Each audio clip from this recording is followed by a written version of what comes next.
মাঝ আকাশে তখন বিমান একটু ঝাঁকুনি খাচ্ছিল, কারণ দুর্যোগপূর্ণ আবহাওয়া কিছুটা হয়তোবা আন্দাজ করতে পারছিল পাইলট।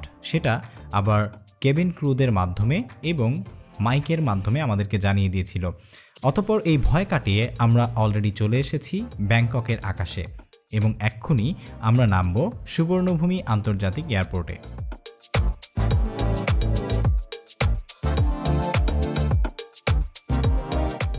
সুবর্ণভূমি আন্তর্জাতিক এয়ারপোর্টটি কিন্তু থাইল্যান্ডের সবচাইতে ব্যস্ততম এয়ারপোর্টগুলোর মধ্য থেকে একটি, যেটি ব্যাংককে অবস্থিত।